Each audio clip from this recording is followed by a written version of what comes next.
coming to you live from the San Francisco Bay Area. It's time for Zig in the Zone with Ralph Zig Tycho. Hey, I am back, Zig in the Zone, Alameda, California, and I'm blessed. Two of my buddies get to talk. One is Paulie B, the producer. How are you? Hanging in there, Ziggy. What's happening with you, buddy? Well, it's an overcast day so far in Alameda. The sun is just coming out, and it's summertime, so how bad can it be? Right, it is beautiful. It's beautiful here in the city. It's a little windy, a little cold, but, you know, that's San Francisco for you, so... Hey, before we bring on our guest, tell me about your event last Sunday. It was good. It was good. It turned out really well. We had a small group of people. It's weird because we were in the middle of Pride, which you would think we're surrounded by 1 million people, but we didn't have our doors open to the general public, so it was pretty much invite through social medias. And the people that made it really had to make a trek, unless they were already here for Pride. Unless they were already... It's tough coming into the city sometimes, as you well know. Oh, yeah, for sure. And, I mean, so these guys took a long time to get here. They got here. Everybody that was here was very interested, put me through my paces, setting up and breaking down scenes and recording stuff. But it turned out really well. I wished we had more people, but either people were on vacation or they're doing Pride or whatever they were doing. But yeah, we had a great time. It was fun here. So, and we plan on doing it monthly. So check out everything we do here at Edge Studios at Edge Studios Online on all social media platforms. And if you want to reach out to us, it's edgestudiosonline@gmail.com. So. Thanks for asking. Beautiful. I can attest that you do some wonderful work with a word that I haven't used very often about people lately. You've got empathy, and makes for a wonderful person to deal with. And we've been doing this on and off for a long time. We go back to the FCC studios together, 12 years ago, am I correct? So I would think so. It's 2025 now. I know I started my stint there in 2008, the end of 2008-ish. And so I would say from 9 on, so that's 16 years that I was there when I started. So we probably been at least a year in. So we've known each other. We've known each other 15 years. And it's always been nice to work with you, but this making my podcast into a audio podcast into a video podcast has been so challenging and so stimulating at the same time. It's been a great way to spend my retirement. And I'm grateful for you, Paulie. Well, I'm grateful for you also, Ziggy. I appreciate you being here and going along on the ride with me. So let's not waste any more time, though. Let's jump right in. No. Tell us about your guest today, or our guest My today. guest is returning guest from Alameda. He's a baseball maven. And if that looks good to you, you'll enjoy today's show. Steve Taddei, how are you? Welcome back. Oh, I'm doing great, and I'm delighted to be here, Ralph. Good. I thought of you when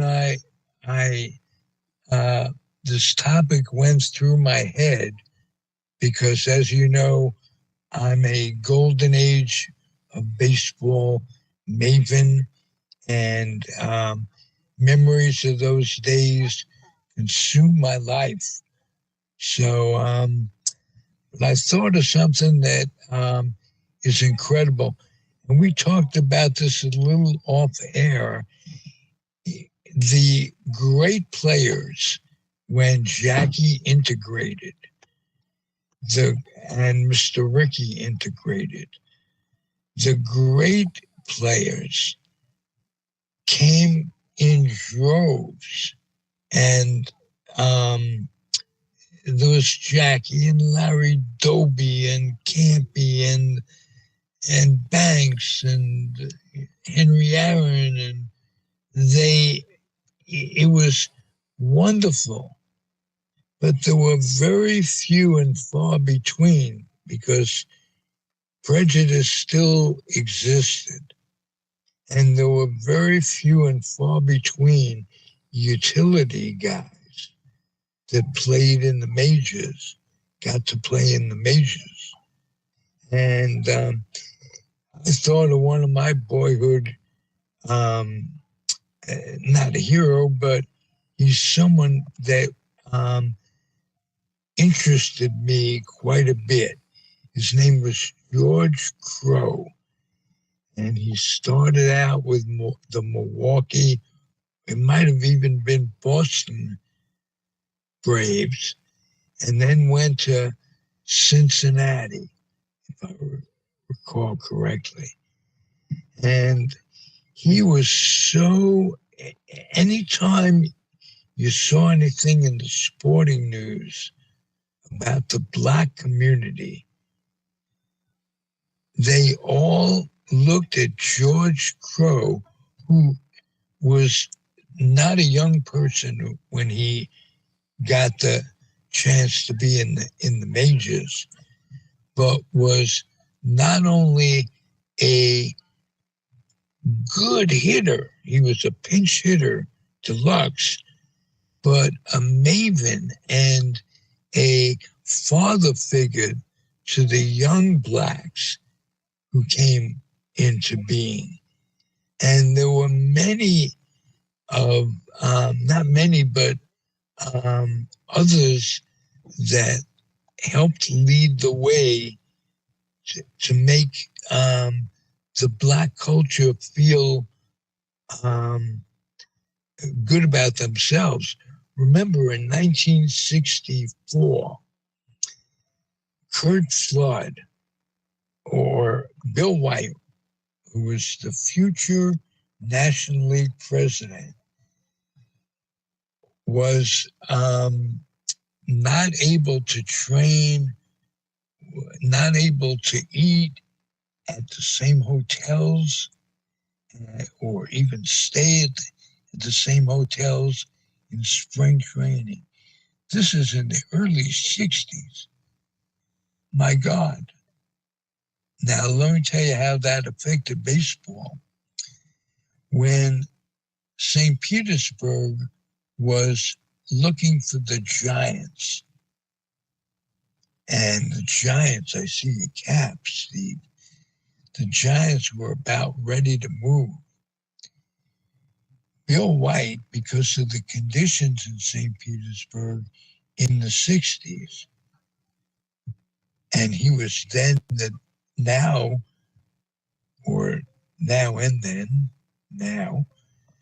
the National League commissioner, National League president of the National League, put the ixnay on that deal. They did not move to St. Petersburg because Bill White said, "Over my dead body." I did not. And I don't know if you know that Bill White has a Giant history. He was a New York Giant back in the day in 1957. And when the New York Giants broke my heart and became the San Francisco Giants, they Bill White was traded because Orlando Cepeda was coming up, and later McCovey. They had a whole bunch of first basemen. So they traded Bill White to the St. Louis Cardinals for um, Sad Sam Jones, if I recall, and who was a hell of a pitcher, but he didn't last as long as Bill White lasted with the Cardinals. So it um, turned out to give Bill White the chance to be a great first baseman in the National League. He went on to be a terrific commentator along with Phil Rizzuto. They got along perfectly, and then became the National League president. And he did everything for baseball but walk on water. And I don't know if he's in the Hall of Fame. I lost track of that, but he should be. If nothing else, the reasons I just mentioned. And Steve, your thoughts? Well, the integration was interesting. And the Bill White story resonates because, the Giants were loaded with first basemen. They were loaded with outfielders. And that caused quite a few trades. They ended up trading Cepeda because he didn't feel like he could play third base, and they had McCovey, and they tried to put McCovey in left field. They tried to put Cepeda in left field, and that was just there was just so much going on. But you're talking about the utility infielders, and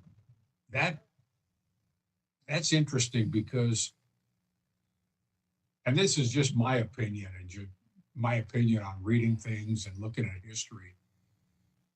It got to a point in the late 40s, particularly after African Americans served so heroically in World War II, and the talent level in the Negro League was so great that you could not stop integration. Yeah, it was just the idea of the color barrier was just ridiculous.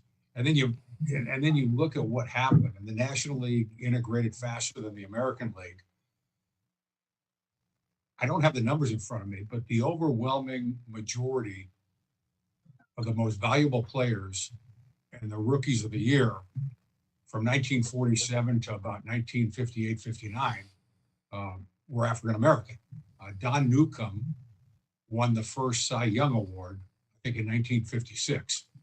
And then you go a little farther, the American League was extremely slow to integrate. And you and I grew up in the 1960s watching All-Star games. Who won all the All-Star games at that time? I mean, right. Yeah. So integration had to happen because the talent level. Hey, let's give Bill Veeck a little credit.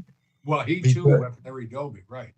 Not just with Larry Doby, but he wanted integration in the late 30s, if I'm not mistaken. And he could not see the idea that there should not be equality, but he was kind of a humanist. And it took society a long time to come to it, and we must recognize what Jackie did, and the stars of the 50s and what have you didn't have it much easier than Jackie, because Jackie got to play in Montreal before reaching Brooklyn. And Brooklyn was the place that he was meant to break in. Mhm.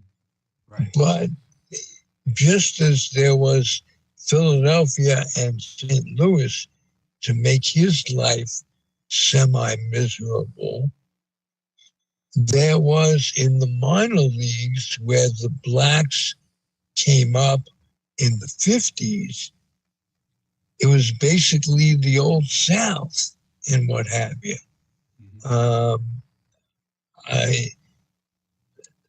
A picture of Beta Pinson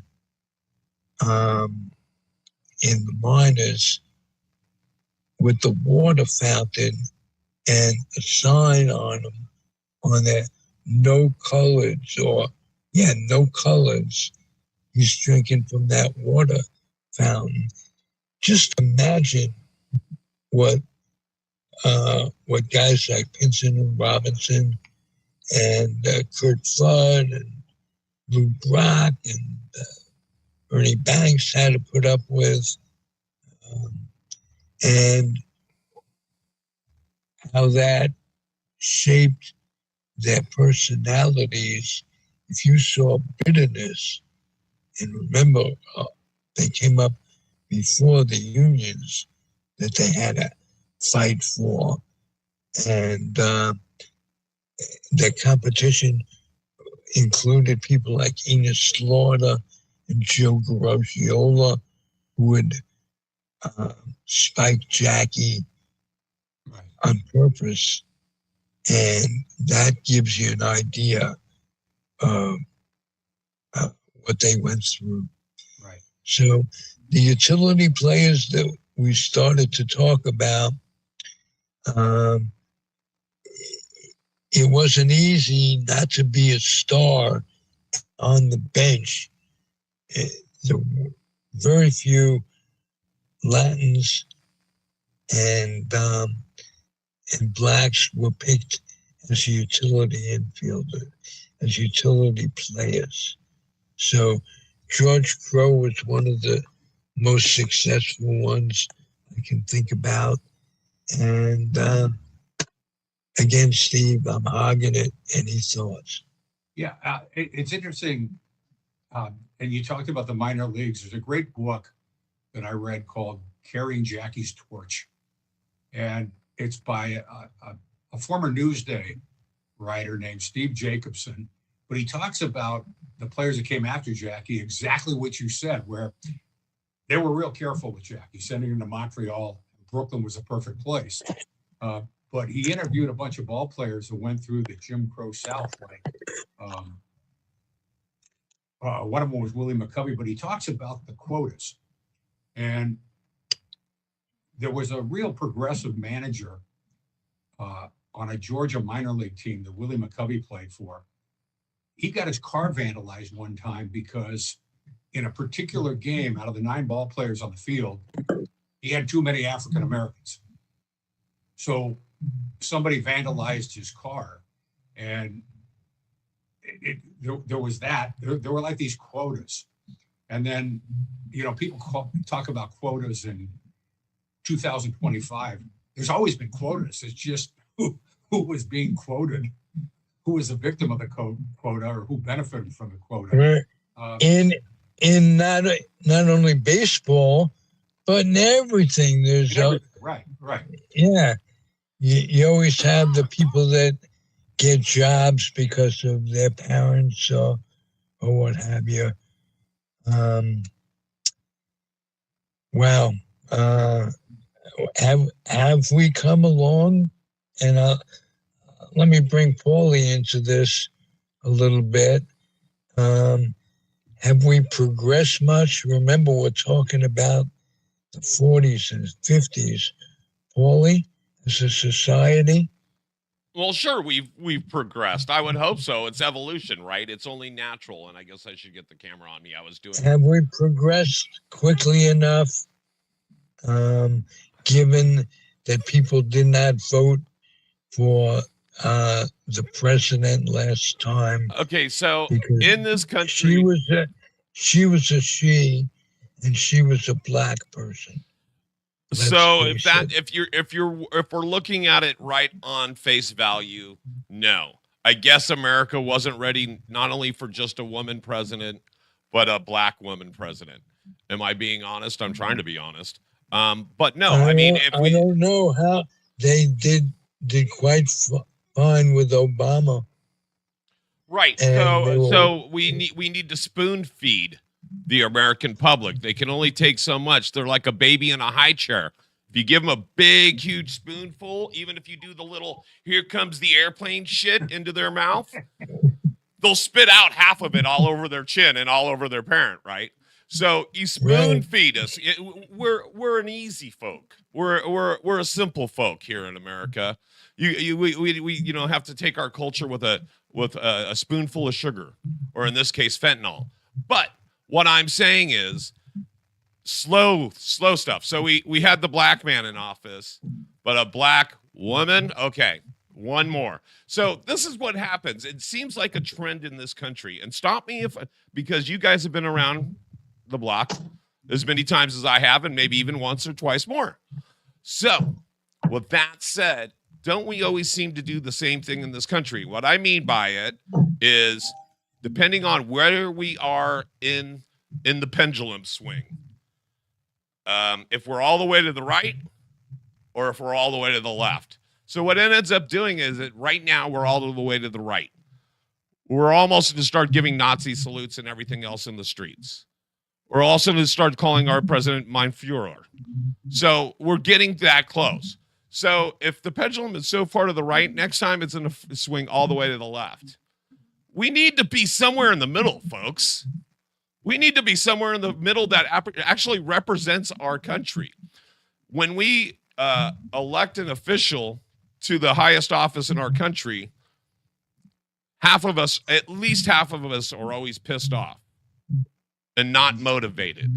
And depending on who it is and what their faults are on how things slip or don't go through or don't progress or don't evolve, like we were just talking about evolution. This presidency, I'd like to think of it as the de-evolution of men. If we were actually to look at that chart of Cro-Magnon men, they would actually start, if we kept on this course, we would start dragging our knuckles when we text on our phones. Right. So very good analogy, Paulie. So I think that's where we're at. It's a scary flipping thing. So I'm glad that, there's people up on a rooftop with sniper's rifles. I'm here in a studio with a microphone. This is how I enact change within me. Get the word out there. We are getting the word out there that this kind of behavior isn't right. As a society, I'm embarrassed for you. I want to play the clip. I want to play the clip from the movie Network. We're not going to take this anymore or whatever. And right? And so that's where we are in this country. That's it. You better stand up because they're coming for your rights next. I was telling somebody the other day, but don't you feel you know what? I really had felt white privilege for a long time. If I got pulled over, I was just scared because I had pot in my pocket. It's not because I was a black man in America and I was worried about being shot. But now I'm afraid to walk down the street. I'm afraid I might be deported because of ICE agents. And I'm a middle-aged white guy. They ain't going to mistake me as an illegal alien. But at this point, Gestapo is picking people up and throwing them in jail without any due process. They're going to mistake you as a protester and not mistake you. So mistake me? So I have a target painted on my back. On my forehead, I'm going to get it tattooed. I mean, what else do I need to do? I don't care. If you're going to, like I said, if you're going to take me out of my country, it's going to be like a kid that did not get that toy in that department store. I'm going to kick and scream and lay on the floor, and my mom's going to have to drag me out. That's what they're going to have to do. And, I've heard that your mom is the kind of person that would help drag you out. Yes, she would. She'd go, boy, get out there. No, I was always the kid that got lost in the department store. I was always the kid. You'd always hear, "Hi, it seems like a child has lost its parent. You know, if you're the parent of, you know, please come to the front desk. We have your child for you." Yeah. And so, What's Rodney Dangerfield say about that? He says, I went to the beach and I couldn't find my parents, and I looked for a cop, and the cop says, he said, am I going to find my parents? And the cop says, I don't know, kid. There's so many places they could hide. yeah. So I apologize to Rodney for fucking up that joke. My favorite Rodney at the beach joke is I went to the beach and they tried to push me back into the water like he was a beached whale. Yeah.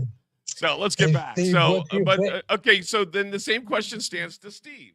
Steve, have we progressed? Have we gotten to that point in our country that we can accept even just a black woman president? Have we gone through enough? I mean, I'll tell you, this news cycle is so quick, I can't even catch my breath. Well, what struck me last year in the election was, first of all,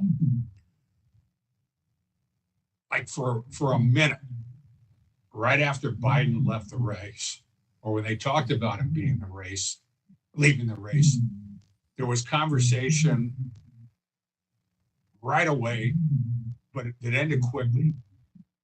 Is Kamala the right candidate? Right off the bat, the Democrats were nervous, and then they found out there was some popularity, and they ran with it, and they didn't have a real primary. But there's a lot of conversation out there that just the fact that Obama was black and he served 2 terms, that just fueled a lot of the desire to get somebody like Trump in there. There were some people that just couldn't handle that. And then third, just the overall language used last year. As soon as it became obvious that Kamala was going to be nominated, they called her the DEI hire. And then Trump was using the term low IQ. And it was just totally out of line.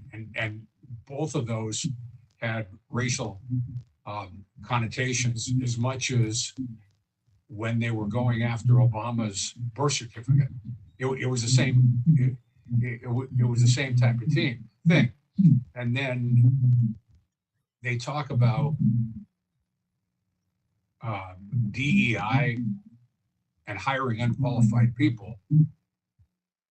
And now Trump's in office and he's hiring people off of Fox News for important positions. And I have my feelings about Fox News, but I don't want presidents hiring people off Fox News. I don't want them hiring people off of cable, off of MSNBC, CNN, or ESPN. Hey, you know, hire people that are qualified. I've heard rumors that ICE agents are being hired by people that were in the January 6th riot and were pardoned by the Führer. And they are hired now to be ICE agents. And oh, Jesus, really? yes. Oh, shit. I'm sure they're not advertising that, but it took a court order to keep them unmasked. And we are so Matt, We wait, are hold on. so So wait, hold on. Did you actually hear this somewhere, or is this your speculation? No, I heard this somewhere. I haven't. You haven't. I would say you do it very well. Google it as we speak. ICE agents hired by, Or pardon me. insurrectionists hired as ICE agents is what you're Right. telling me. Okay, I'll look it up and see how. We'll ask Chat GPT because I rely on Chat. Not. No, I'm saying that I'm the guy to rely on. I'll tell you, because a political science major, I'm not. So take it with a grain of salt. Check it out, and would it surprise you? So I start to typing it in. Oh, okay. Oh man, I can't even. Okay, sorry. Go ahead. I apparently I can't even type. I'm sorry. Keep going. Hey, Steve, I'm going to ask you if you see a ray of sunshine ahead for democracy. The ray of sunshine is that there's a lot of people with buyer's remorse right now, that especially with this this bill that's going through the Senate. I think it passed today, but there's a lot of people that supported Trump that need some of the benefits that are being cut. And then there's a lot of people that supported Trump that were not the least bit interested in sending bombs to Iraq or Iran. So there's a lot of people that voted for him in November that, if the election was tomorrow, probably wouldn't vote for him. The thing that concerns me is, if you're from south of the border, or if your family from south of the border and you're Hispanic, are you going to leave the house on election day 2026 and vote? Even if you're here, even if you're the third generation here, you were born here, your parents were born here, maybe your grandparents are integrated or immigrants. What is going to happen on election day 2026? Are there going to be ICE agents running around? Are people going to be afraid to go out and vote? So there's going to be an election. There'll be primaries in 2026, and there'll be a general election in November. But I'm wondering what turnout's going to be. Even they're talking about disenfranchising people, but even if they don't, will people just voluntarily just stay home because they don't think it's safe to go out? And now you have a new wrinkle on it. Elon Musk. And Trump. And let me kind of. There's a lot of money and power behind both of these people. Right. Yeah. Well, he must try to do that. He tried to influence that Supreme Court election in Wisconsin, and he came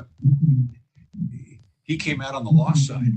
So that was interesting too. But it just there's a lot of things that are up in the air right now that concern. Yeah, who he supports in the primaries in the different elections is going to make a difference. Oh yeah. Whether we get the House and Senate back. I wonder if there's a way to break him up legally, break up that whole, and all these trillion and zillionaires. Ronald Reagan is responsible for changing the tax code. Because of trickle-down economics? Yeah. Well, no, because of the way he taxed millionaires. Right. It was supposed to be trickle-down economics, and it didn't We used work. to have 20%, and everybody would pay a 20%.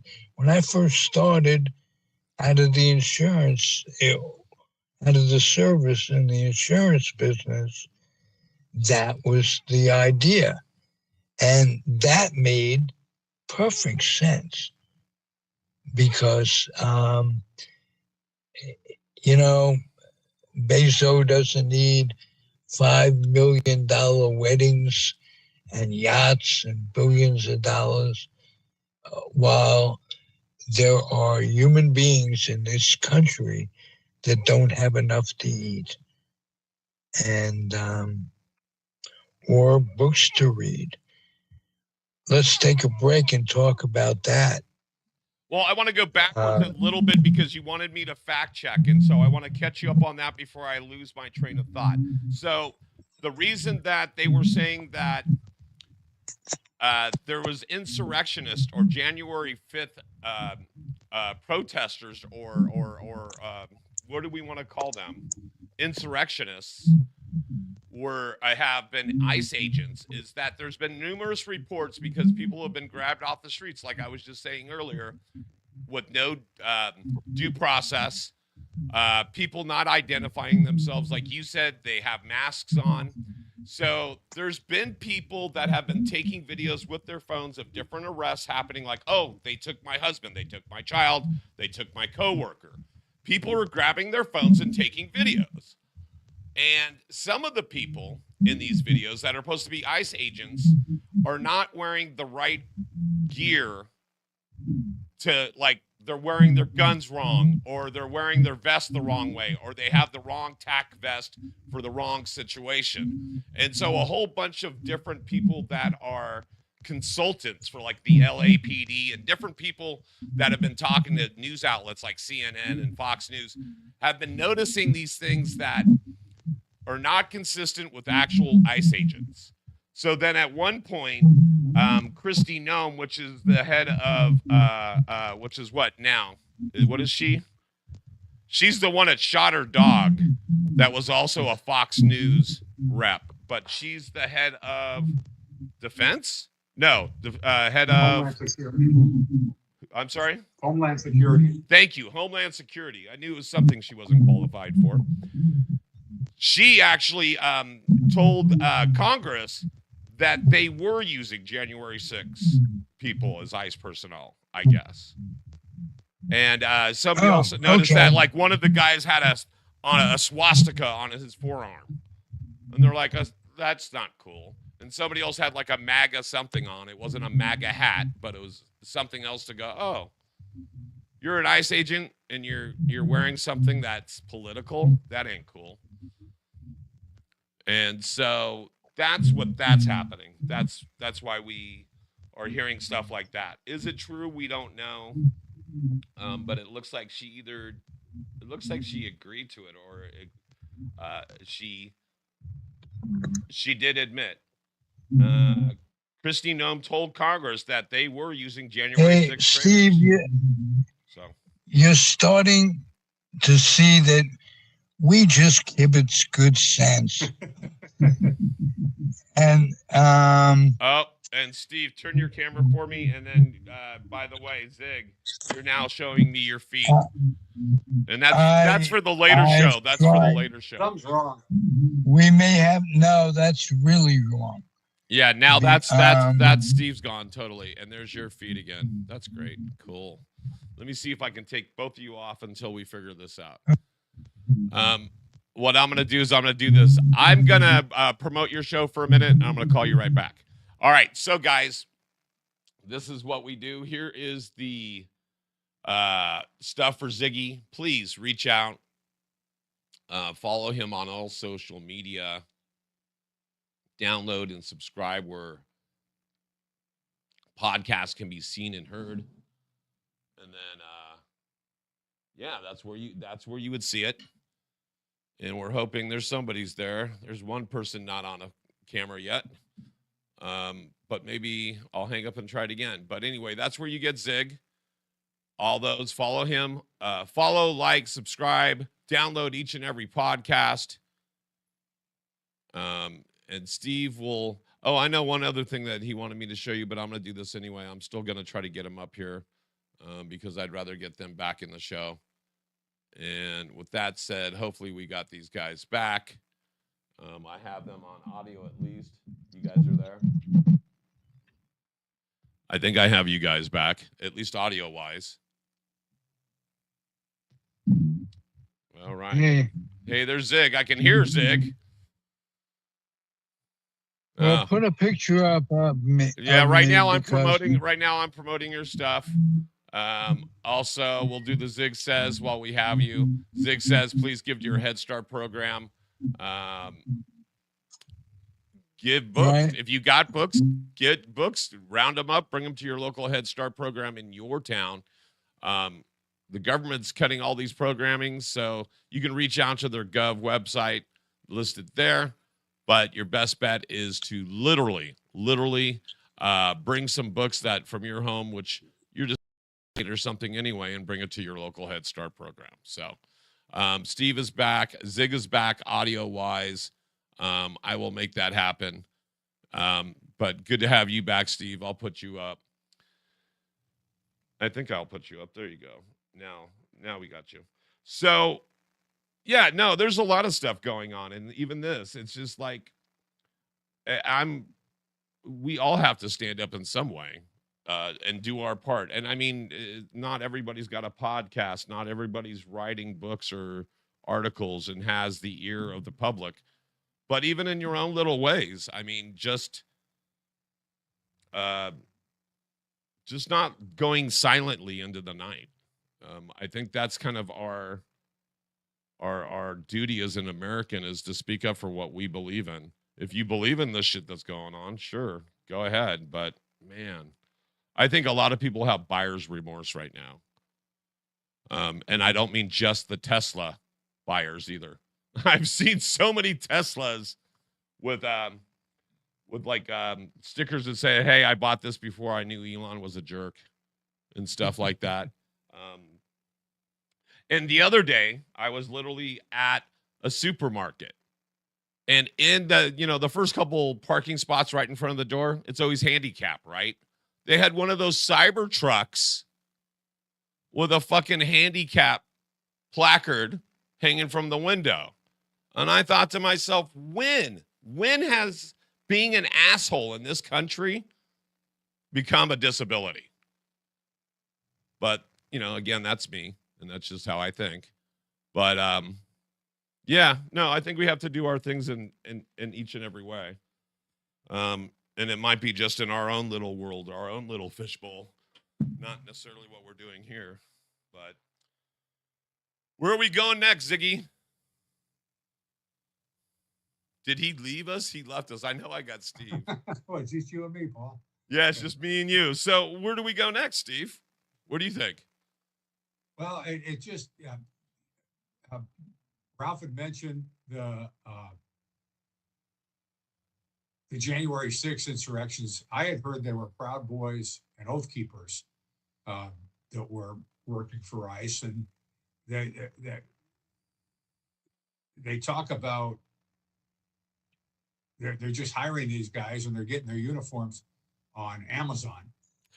Well, and that would coincide with what I just read. I just read three really quick articles, and they were all snippets because I paraphrased, because like even the last one I went to was like Tucson paper.org or whatever. It's a Tucson paper. So I literally went to like the right, the left, the center, and some independent.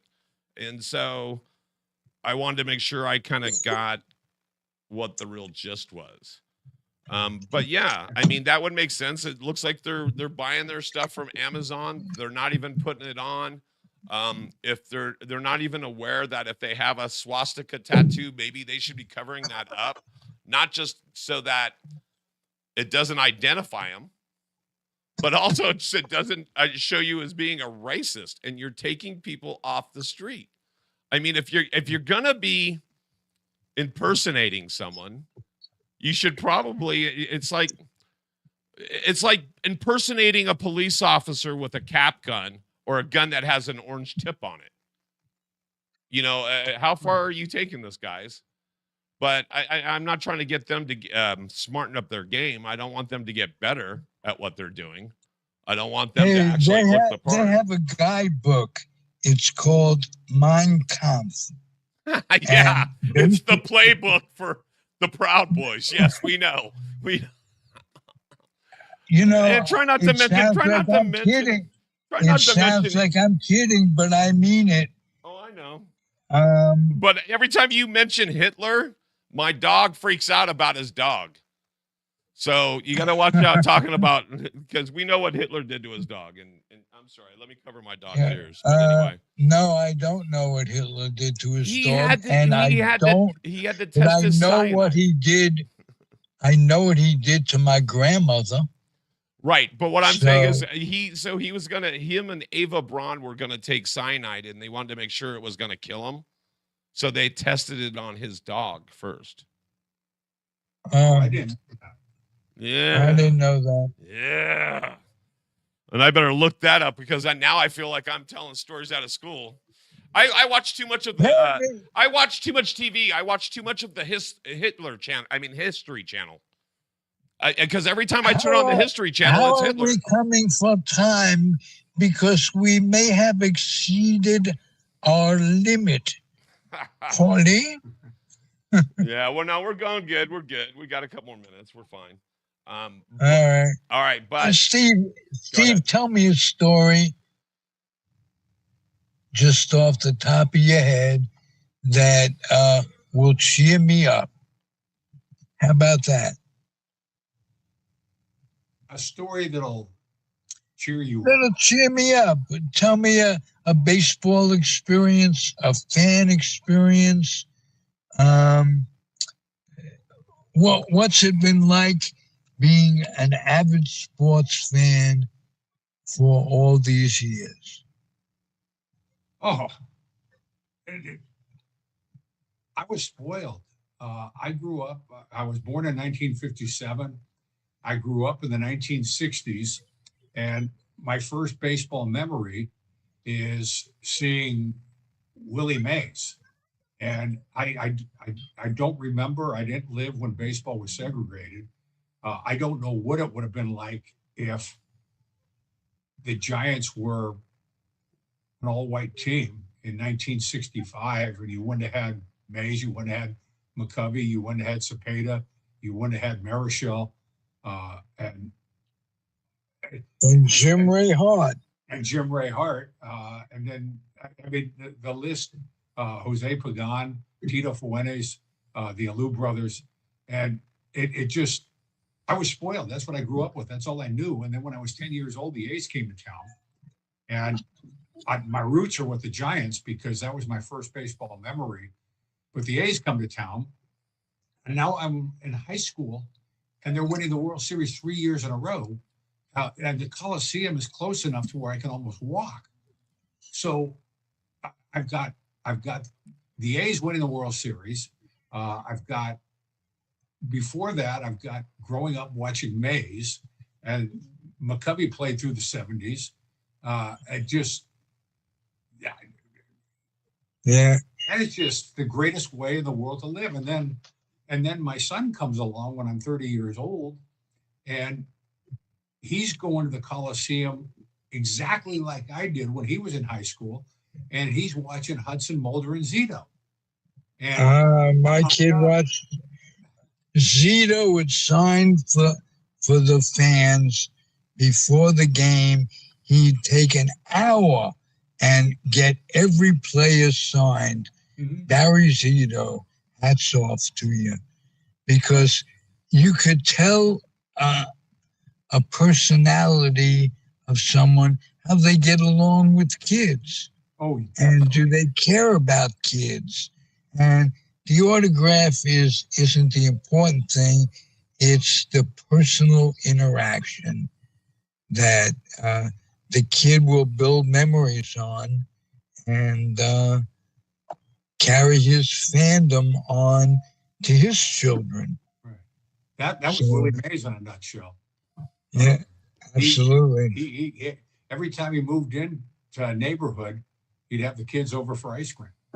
That was Willie Mays in a nutshell too.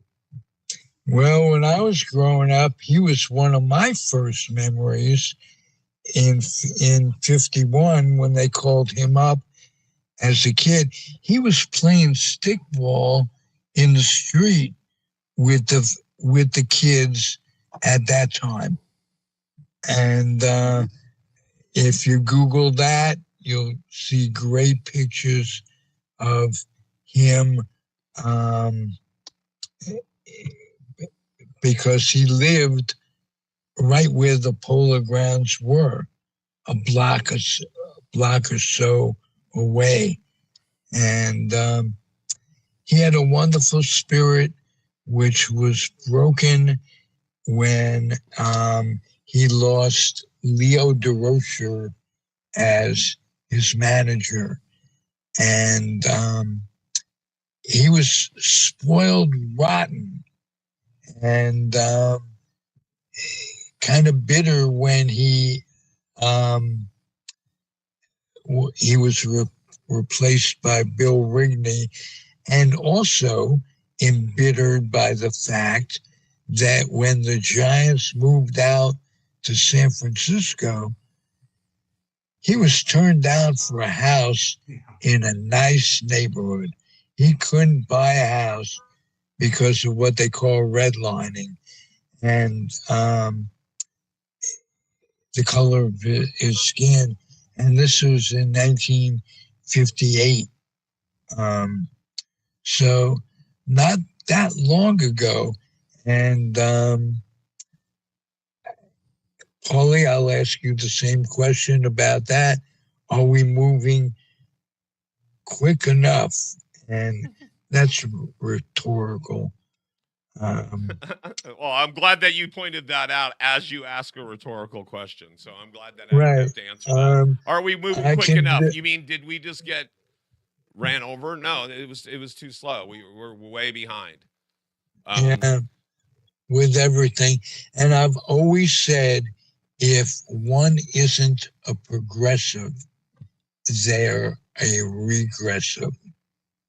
And if you out there can take anything away from this podcast,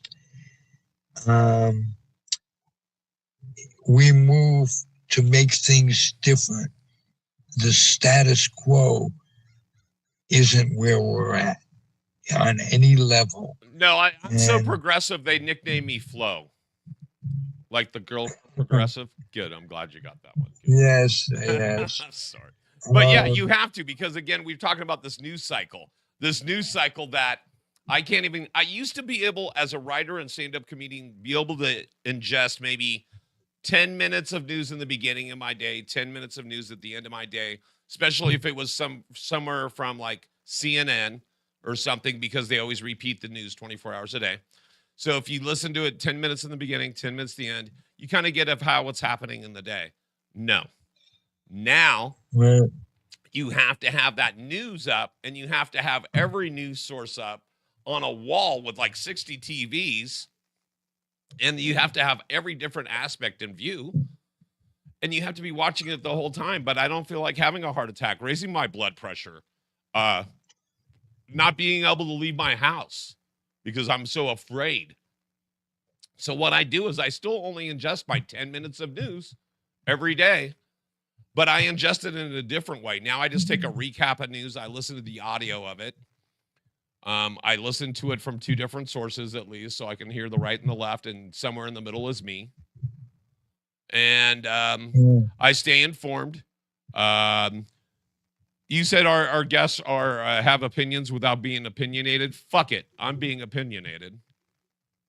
I'm going to tell people how the fuck I feel. No, you're not. No, but I want to. I want to tell people how the fuck I feel, and you should be feeling this way too, and what's wrong with you. Normally I would say, hey, your feelings are your feelings, and I'm not going to step on them or devalue you, but if you fucking voted for this guy, or if you did some of this shit, or if you're standing behind some of this shit, or people have asked me, you're a Democrat then? No, because Democrats are sitting on their fucking hands doing nothing. I'm an American. I'm standing up for my rights, and if he comes coming at him with them, like I said, I'll be heading the local militia. Whatever it takes, I'm here. I'm staying with our countrymen. I'm not going to escape our country, and I'm going to bunker or hunker down here in San Francisco, surrounded by mics. It won't come to that because the revolution will be an economic revolution, and people will see, they'll come together and not spend their money on things they don't need. And they will take all of the incentive out of government for taxing. Right. We have to have some sort of socialization. And I want to add that the reason I stopped being a Democrat was when we were disenfranchised, had a Bernie way back and got Hillary. And I know for a fact that Bernie would have beaten Trump at that point. Yeah, if he would have actually got in there and started doing some difference. And yeah, and if we could, if we all had our crystal ball, and if we all had our crystal ball. Right, that's true. But I'm telling you, so he did something different with this term that he did last term. Last term, he promised all these things, and he never did it. He never delivered. Now he had his shit. He had his ducks in a row, and it was to take out our democracy one pillar at a time.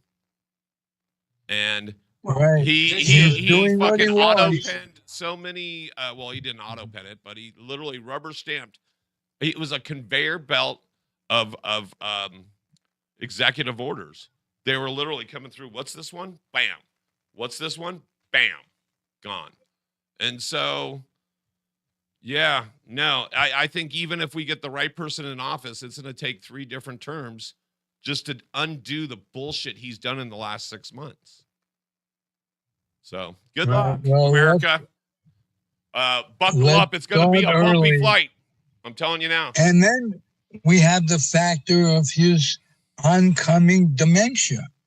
He's saying and doing things that are absolutely... Yeah, and his has really turned a lot quicker. He's always been a rambler. He's always gone off, what do you want to call it, off script. But now his ramblings are like he's talking to the Boy Scouts and he's talking about, I don't know, women and stuff. He's doing some really weird stuff. Right.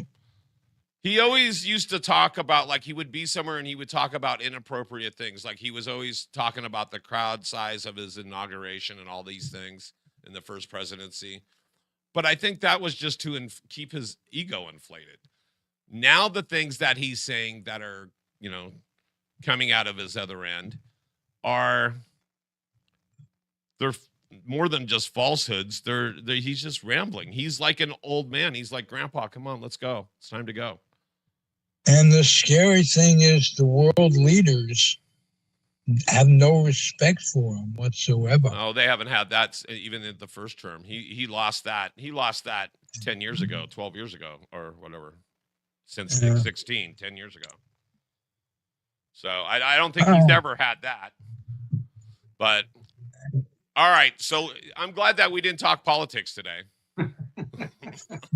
I'm glad it was nothing about other than kibitzing about life and love and happiness. But no, it's been about this turmoil that we're in as a country. But well, we have to identify it because it's cathartic to us, if for no other reason.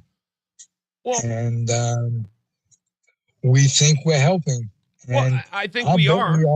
I think we are. I think we're talking. We're being free of heart. And we're trying to get the word out.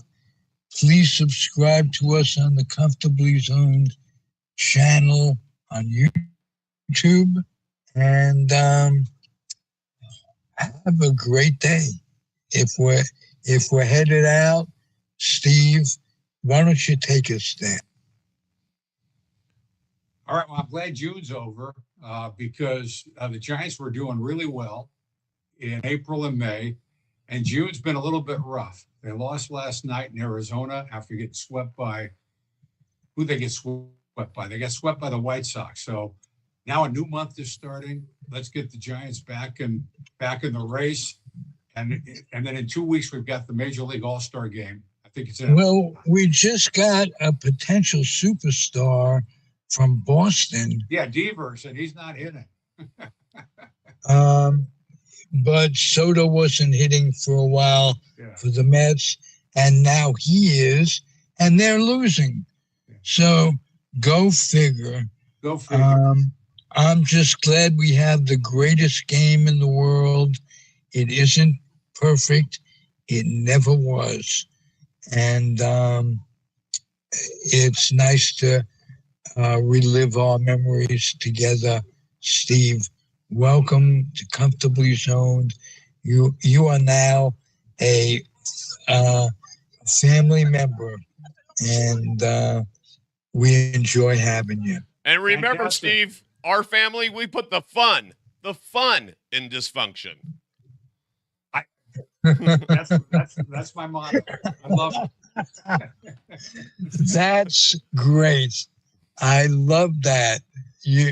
We could put that on a meme. That would be very meme of you. That's a damn pun. I will do what I can to get that word out there, and I will give you credit on the meme, Paulie. The #1 podcasting producer of all time. I don't know if you know that's come through. The election was held, but it was held like the Republicans vote, and that's in the middle of the night. No one knew about it, but now I'm getting the word out there. Paulie B, Paul Brumbaugh. That's right. The Louis C.K. I like to think of myself as the Louis C.K. of politics. He has nothing to do with politics. You could think of yourself with a lesser mind than him. He's really something else.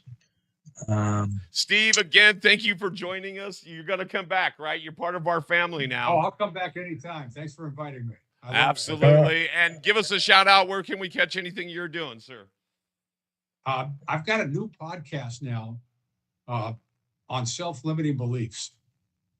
Now, here's the title. Okay.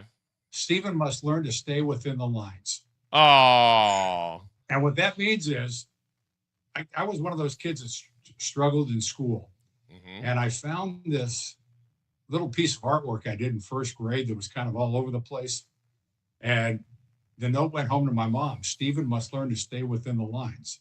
And I talked to people on my podcast about self-limiting beliefs, how they've affected their lives and how they've managed them and overcome them. And so go to Apple iTunes and just type in Stephen must learn to stay within the lines. All right. There we go. Yeah. And then we'll have you back, and pleasure having you once again, sir. And Ziggy, get us out of here like only you can, sir. I will. Just remember this, that be good to yourselves, and that will give you the permission to be good to other people. So that's my word of the day. There you go. All right. You guys, please don't forget to subscribe. We'll see you next week.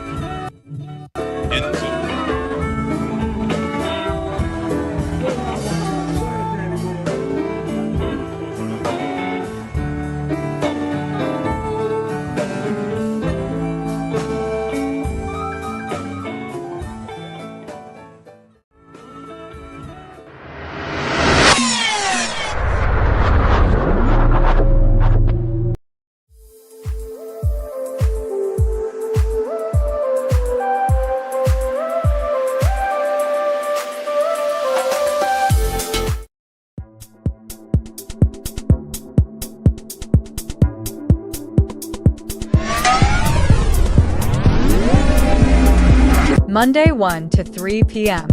Junkyard Rat. Monday 4 to 6 p.m. Ghetto Poet.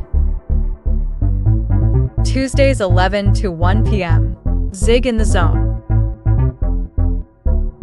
See you on our channel. Edge Studios Online. Keep standing up.